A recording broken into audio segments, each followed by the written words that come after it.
Welcome to growthtofreedom.com, the show that brings you inspiration, transformation, and leadership. We're helping you connect the dots, see the blind spots, and get unstuck so you can go out and generate more leads, more sales, more profits. More importantly, so you can go out and have a bigger reach, a bigger impact, and make a bigger contribution. Welcome to today's segment and episode. Let me ask you this. Have you noticed that a lot of people are exiting the normal work type situation to go do something where they have more freedom, more joy, and they want to build their own thing? Well, if so, you are going to love today's guest expert, where we talk about tiny business, big money, strategies for creating a high revenue micro business. So whether you're looking to make that shift, whether you've already made that shift, today you're going to get some insights, wisdom, strategies from one of the world's best experts and in the know of how you can win this game, even if you need to make a pivot starting today to transform your business to make sure that it is a high revenue business, right? Whether it's lean, whether it's large, or anywhere in between, this can be a great time to reposition your business for the future. Our guest expert today is a good friend I've known for a couple of years. Her name's Elaine Pofeldt. She's an independent journalist specializing in entrepreneurship. She's the author, best-selling author of The $1 Million One-Person Business, and her work has been featured in places like CNBC, Fortune, Money, Forbes, and many other publications. And so Elaine, welcome to the show. How are you? Oh, I'm great, Dan. Thanks so much. So great to be here. Absolutely. And I want to dive right into the book because I've had a chance to go through different sections of the book, and some things popped out to me. And one of those was related to like the habits of what you found in most businesses. And we were kind of talking about it as we were preparing for the show. Some fascinating data that I'd love for you to call out. So 90% of the founders and business owners running, call it a tiny business, look to use automation. 88% in your work and research show that those founders and CEOs of the companies exercise in some way, and that over 37% have a business coach and 45% belong to some type of entrepreneurship community or group. Like, talk about some of this data you found. Like, what was some of the most fascinating data you found as you were writing and doing the book? I thought having the data was really fascinating because you can sort of see how business and life is connected. These entrepreneurs who have tiny businesses, they may have a team, they do have a team, but they are one of the business's most precious resources. And if they're out of commission, to some extent, the business isn't operating at its peak. So they take care of themselves. They exercise. Yoga, I was happy to see, was the most popular one because I love hot yoga. But they also take care of their minds too. They understand that there is stress that comes to running a business, and you have to manage it actively the same way you would in a corporate career. And they're doing it clearly. That was what was so interesting. 88% exercise. Think of all the folks that have a hard time finding time to exercise. It also speaks to the fact that they have flexible lifestyles, and they can. If you're commuting a long distance, I know a lot of people are back to work at a conventional office. That might be the only time in the day that you really have realistically to work out, and now you can't do it. So it's one advantage of choosing a lifestyle where you're self-employed. So I thought that was interesting. I loved seeing that coaching was a priority because we all need coaches in our life, whether they're peer coaches, like a good friend who's knowledgeable and will call us on our BS, or a pro. There's a lot of great professional coaches out there who have seen it all, and they can give you a solution much faster than you can find it on your own, that you can test out in your company. Yeah, having that peer support, that ability to, basically, friction creates diamonds, right? Or irritated oysters can create pearls. And, having, whether it's exercise or, a coach, as a co-pilot to help stretch the limits to expand our boundaries is, can be so valuable. Now, in the early chapters, you talk about this, I don't know if I'd call it an exodus to the tiny business, or I think you called it the tiny business revolution. Speak to that a little bit. It is a revolution. People are talking about the great resignation, but I think it's almost like it is the tiny business revolution, because SCORE said that 5 million people registered new businesses last year, despite all the pandemic stuff going on, despite all the stress people were experiencing. They turned to starting their own businesses. And why is that? They want more personal fulfillment. They want an opportunity to build the wealth that they need to live the life they want. It doesn't have to be vast wealth, but it costs money to do things like send your kids to college or retire or go travel the world as a digital nomad. And they're going after it. They're saying, carpe diem, why wait? Why not do it now? And they're starting them a lot of times as side hustles. So they take some of the risk out of it. And they're finding something else that I think is really fascinating. They're really good at it. This is not a skill you learn in school for the most part, unless you had entrepreneurship education. You don't learn it in elementary school. And I think of how many people felt that they weren't smart or weren't good students because this subject is totally ignored. And now they've had a chance to give themselves the class in it, starting a little Amazon store or doing professional services on the side, whatever it is. And they're realizing, hey, I'm actually a pretty good business person. I have really good skills at winning new business, whether it's through a ClickFunnels or networking at the Rotary Club or whatever works for them. And that's a nice thing to know about yourself. Absolutely. And, one of the things that I'm curious about is, as you investigated, you have in a section of the book, 2 sections of the book, actually, you have 200 businesses that had exceeded $1 million in revenue that were 5 staff members or less, and another section of 200 that were, under 10 employees or staff members or less, right? What were some of the fascinating insights that you got, or surprises that jump out at you from that data?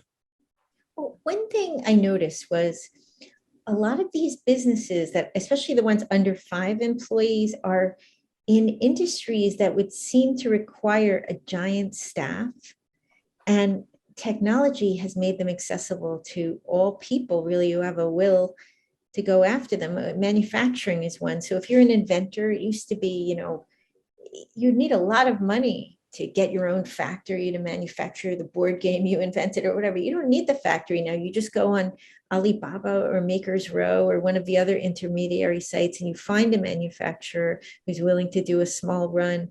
You might be able to work out a deal where it's like a drop shipping arrangement where you basically need very little startup capital. So these things are becoming very accessible to all. You can literally be a manufacturer from your living room, which I think is amazing. There's a guy in there, Jeffrey Stern, who he makes the little voice boxes. That's not the scientific name. In Build-A-Bear, the Build-A-Bear workshop in the Bears, right? And he found a chip maker, and he also makes those greeting cards, that you open up and it's like Elvis Presley singing. Yeah. He's a guy in his 60s. He runs this business with contractors, and he serves this giant company that would never have happened 20 or 30 years ago because the world wasn't the way it is. So there's so much opportunity for the person with an idea to go after these things without a huge amount of capital. And I think this is very significant. Access to capital has always been the biggest barrier to entry for entrepreneurship. You always needed like the rich uncle, or you had to go out to Silicon Valley. And that kept a lot of people out of entrepreneurship. Now you really don't need that much capital. So I think that's why we see the numbers just skyrocketing of people willing to give it a try. I mean, you could start a business on Upwork if you wanted to do professional services. You don't need an office. You could be totally new at it. You just need to be good at it and get some good ratings, and then this thing will start picking up speed. It's such an egalitarian environment compared to what it was. But yes, a lot of these are technical. There are things like, warehousing. A really big one has been B2B e-commerce, business to business e-commerce. And that was true across the size categories. There's one guy in the book that I wrote about, Apurva Batra, who he has a company called Flexible Pouches, and he sells the plastic bags that are inside of cereal boxes and like pharmaceutical packaging. Think about that product. It's not very sexy, right? But he created a wonderful business. The guy loves traveling all the time, so he can run it from anywhere. And instead of having to sell his bags at trade shows for plastic bag sellers, he set it all up so that he uses Google AdWords and other methods to promote the store that he created online. The manufacturers buy the bags online. He doesn't need to own the factory. He outsources that. So he's basically a middleman connecting everybody. He's got this great several $1 million business. Now he was a solopreneur, and now he's up to about 2 employees. What a great life. It's so exciting to see. I think the lesson for me was, if you're open to businesses that might not seem that exciting on the surface, it's possible that they might be much more exciting than you think. And there might be a lot of opportunity there, and that you can use very creative thinking to really make them great and build the life that you want. And that's so amazing. And, it's kind of the idea, if you have a purpose, right, and a mission, and you have something you love, why not go build a business around it if you want to? And, today you brought up the funding availability, you brought up accessibility.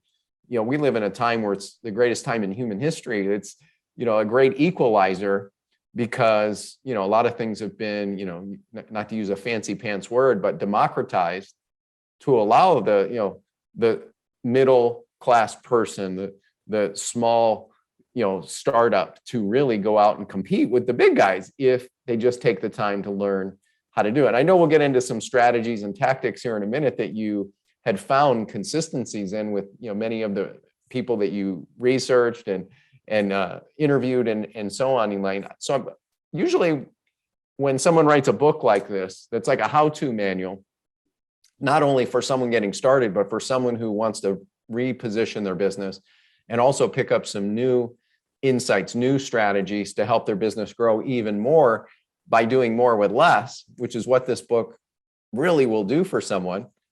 Why did you write the book? You've been writing for decades and decades. Your last business the last book, best-selling book, was the one-person business, right?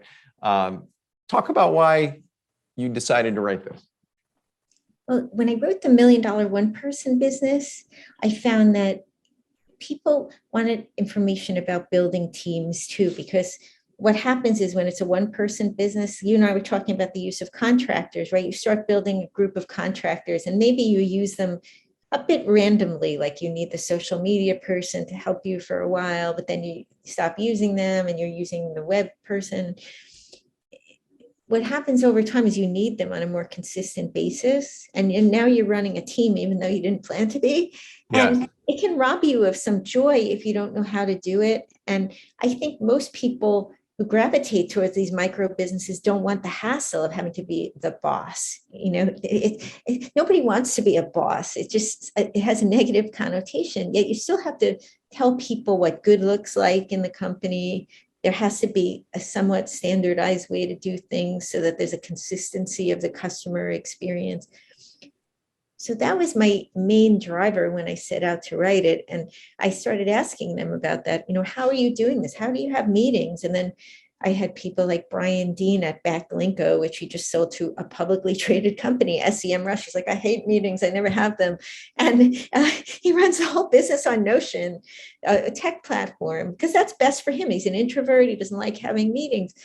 And I thought that was really interesting, that all these rules we've learned in our jobs don't really apply to these tiny businesses. And we are really free to make up the rules as they go along. And if they work, as long as we're not breaking labor laws or anything like that, we can keep going with it. And I think we're just seeing the beginning of how many of the platforms that they're using can be tapped to empower somebody to run a tiny business that makes big money in the way that they want, in a way that's consistent with all the other things they want to do with their life, so that they're not stressed out all the time the way they might be in a corporate job where they have to have a boardroom meeting every Monday at 10 and blah, blah, blah.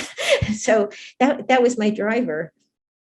Amazing. And I know that, you had criteria to qualify, for the research in the book. I believe it had to be a $1 million business or higher, right? And then it had to be 10 staff members or less, right? And you had a couple different categories.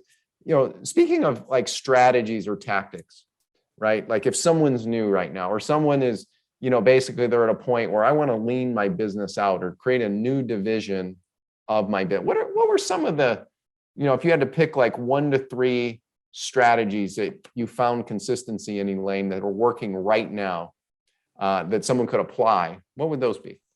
Well, the number one thing that I think all of them were doing was using automation. Automation, it can be used in every aspect of the business, right? It seems simple, but it's actually doing it and putting it into place is what will allow you to have a very lean business. If you look at the tables in the back of the book, one of the most interesting things I found was in the businesses with less than 5 employees, the number one category was casinos. I'm going to rule that out for most people. These are probably like little gas stations, slot machines or something. Number 2 is butter creameries. And for some reason, I got fixated on this and I looked into it. And there's not that many of them, but they're heavily automated. And they bring in over $20 million a year with less than 5 employees on average. How, right? That's really interesting. Finding out how the automation is done in your industry, I think is tremendously freeing because nobody needs their attention drained by busy work. The thing I think to remember with automation is you'll never get around to the setup unless you either set aside time for it or you hire somebody to do it. And I think in most cases, hiring somebody to get you set up is the quickest way to take advantage of it. So that's one tip I would say. These folks do outsource that type of work because they want to make the most of their time. And it takes some discipline to say that you're going to do that. I think that's the number one thing anybody listening can do to increase their revenue, because then you free time for R&D, you free time for networking, having lunch with those key clients, doing the things you need to do to really build the business. And since the pandemic, all of this has gotten so much easier, right? None of us really wants to be on another Zoom call, but Zoom isn't the only technological tool that you can use. I was talking with one woman in the book who runs Rich Girl Collective, and her name is Tiffany Williams. Rich Girl Collectives is it's a business. She actually started out, talk about not having to invest capital. She started her business on Teespring. She's a woman who loves Yorkies, those little cute dogs with little beards. And she started a Facebook community for people that loved Yorkies. And then she hired a designer to make this Yorkie t-shirt. And she made the t-shirt available on Teespring. And because she had a pretty vibrant community, people started buying it. And then she added more t-shirts and things like that. She started experimenting with other types of e-commerce. And then she started teaching other women to empower them how to start their own businesses, and created a few courses and things like that. And when I do the revenue verification, I remember seeing her 1099 form, and it had over $1 million on it from the platform that she uses. I was just cracking up because I thought, like, how many times do you actually see a 1099 form with over $1 million on it? And how did she get there? Well, I asked her about the tools that she uses to make her business easier, because she had no employees, but a team of contractors. Right. Adobe Stock, which is like a pretty basic stock photo thing. It's not really automation, but it's a tool. Canva. Yep. ClickFunnels, which is a marketing tool, an online marketing tool. ConvertiKit, which is an email marketing platform to help creative professionals. Podia, which is for her courses, and then Text 180, which uses text messaging for marketing. Now, none of these is like a miracle in itself, but when you put them all together, this allows her to amplify her impact so much. And in concert with this, really, is the use of contractors, because usually when you're getting to a bottleneck, it's because you really need somebody else to help you. And it's essential, I think, to have a regular discipline as frequently as once a week, to look at how your week went and say, why am I so behind? What could I offload? What could a machine be doing?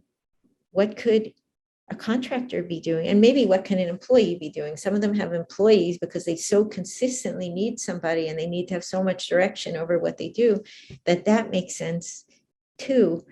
But the key is to let the business power your life, not to let your life be driven by the business. Those are some best practices. And I think tapping into community is really important. And one thing I've noticed about a lot of these smaller business owners is, meaning the business is smaller, not the people, they seek community.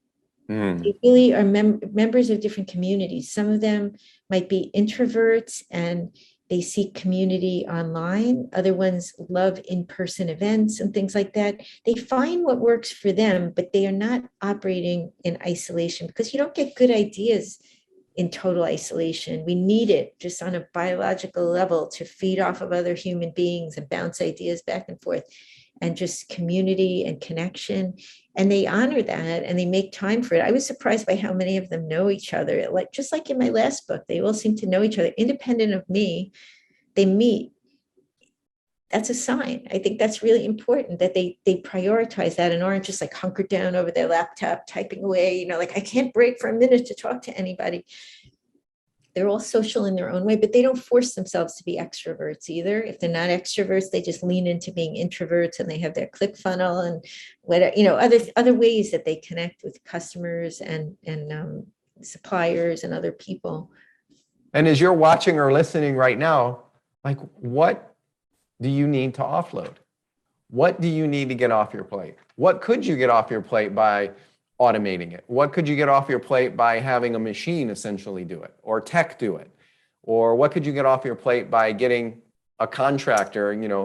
If you're the founder of the business, shouldn't you be doing at least $500 an hour tasks, and have contractors that might be doing things that are $20 an hour tasks to free you up to spend more time on the things that matter most to you, and have what Elaine said, your business power your life. See, how would that shift the game if you made this a commitment every week, every month, every quarter to build in? What can we do to streamline? What can we do to automate? What can we do to have a machine do this instead of, or tech to do this instead of the way we're doing it, right? In order to get a breakthrough, what do you got to be willing to do? You got to be willing to break something, right?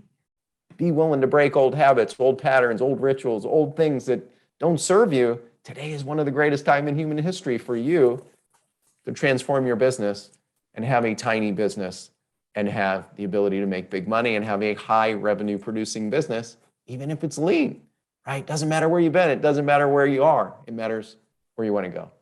So Elaine, if people want to reach out to you and connect with you, like, what's the best place for them to go to get the book or connect with you, or how can they get in touch? Well, they can get the book on Amazon or Barnes & Noble, any of the major bookstores, or tinybusinessbigmoney.com. And they can write to me on LinkedIn or Facebook or Twitter. I have my accounts under my full name, Elaine Pofeldt, and I do write back. I think it makes me a better journalist to know what questions people have. And I do love hearing from entrepreneurs. I do want to say one other thing that I forgot about, which is mental health, right? It's a big topic right now. And one thing these entrepreneurs prioritize, Dan and I were talking about it before the show, is their own mental health. And when you're thinking about your business, it's really important to think about, even if you can make the most money from something, is this really serving you as an individual? There's one entrepreneur in the book, Laura Belgray, who's making, when you said $500 an hour, this is what triggered me to mention this. She was making $1,450 an hour as a copywriter. But it was really high pressure, because when someone's paying you that kind of money, you better perform and be really funny. And she is really funny, but who can be that funny every single hour of the day? Right. So she worked with a business coach who helped her to re-examine her business. And she decided to prioritize 2 PDF courses that she developed. They were basically PDF documents that a designer niced up. And then she started sending out her email newsletter much more often to promote them. And it was that, in concert with running a mastermind, that allowed her to get to 1 million after many years of not, even with those high rates.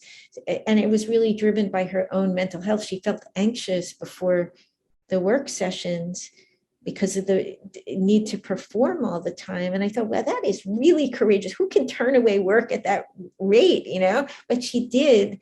And it made her business grow even more. So I think, especially in the times that we're in right now, everybody has pressures right now. Think about the business that makes you wake up feeling peaceful and loving your life every single day and loving your weekends when you're not working on the business, hopefully, or maybe you are, I don't know. Maybe you love to work on the weekend. And that, I think, is also a key. I think it's really essential. And speaking of essential, if you want more freedom and you want more peace, I want to encourage you, go get Elaine's book right now. All the links are in the notes. You can go get it right now. Tiny Business, Big Money, Strategies for Creating a High Revenue Micro Business, whether you're brand new and starting, or whether you have a business and you're looking to transform it to move from, say, 1-to-1 or maybe hourly, high pressure, to free yourself up, to give you more peace, to give you, like, how great would it be to be able to take 150 days off a year? There's a lot of people, because of what Elaine said earlier, the business does not power their life. The business owns them. In other words, many times when we start a business, we have this excitement of being free, but then we're in 9 jobs. Well, would it be worth to get the strategies, the wisdom, the insights of how to free yourself up so you can have more peace of mind, that you can enjoy more time off, and you can fuel your soul doing the things you're meant to do, right? This book can show you how. So go get it right now on Amazon. Again, connect with Elaine on LinkedIn, Twitter, all these different, again, all the links will be in the show notes down below, or wherever you're seeing this. It might be off over here, it might be over there, I'm not sure, but it's somewhere here on the page. Make sure to go connect with Elaine. She's been writing on topics like this and more, and connected to the entrepreneur world for decades. There's so much wisdom and experience. What I love about you, Elaine, is how, you talked about accessible earlier. Like, it's shocking to me how accessible you seem to be and how responsive or hyper responsive you are, right? Like you said, you love hearing from people because it's where you get a lot of, you get fed, but also it's something to you. It doesn't seem like, oh, a task I have to do. It's like, oh, I get to learn their story. You're a storyteller. You're amazing. And, I love it. It's so much fun for me. Like I could talk for hours with entrepreneurs. I mean, some of these folks in the book, I interviewed them 5 times to write the case study because I enjoy talking to them so much. I see them, I've become friends with a lot of them because it's a unique mindset, I think, that all of us in the entrepreneurship community share. We like to create our own destiny, and maybe we don't follow the rules as much. And we like to invent things as we go along. And it can make you feel like you're crazy if you're around people that don't think that way, or even just starting a business can make you feel like you're crazy because it seems so insecure. But the beauty of what just happened to all of us collectively with the pandemic is we saw a lot of things that seem permanent are really not permanent. And you can't just grasp onto them hoping for security and have it always work out in every situation. So why not go for it? Why not go after what you really dream of doing and give it a shot? At least you'll know you tried, even if it doesn't work. And as you'll see in the book, a lot of these folks have tried 5 times before they had their $1 million business. They tried all kinds of things. Some of them had successful businesses that they stopped for various reasons, like profit margins or whatever. It was just marginally successful. But it's part of the journey too. And if this is your jam and you want to do it, there's a lot of inspiration in talking to other people that are trying to do it too, or that have done it, because there is just something special, I think, about this whole community. And the work you do, Dan, is so important in bringing people together. That is the other thing I have to say. A lot of these people are podcast listeners. It's almost like a grad school, that you don't have to pay for, really. I think that is also an equalizer, because you can go, if you search for entrepreneurship on any of the podcast platforms, you'll find so many great ones, and you can learn anything directly from the entrepreneurs by listening to them. If you find one that you like, a lot of times I'm in the habit of, I'll listen to every single podcast they've ever done. If I'm interested in an author, because you hear different things on different conversations with them, but you can learn everything you need to know. And then then it's up to you to improvise, but it's amazingly empowering. And speaking of empowering, if you want to get access to an amazing way to go out and build, like, call it the new model for your business, tiny business, big money, big profits, strategies for creating a high revenue micro business, go get Elaine's book right now. Don't wait. Don't risk missing out on what could transform your life.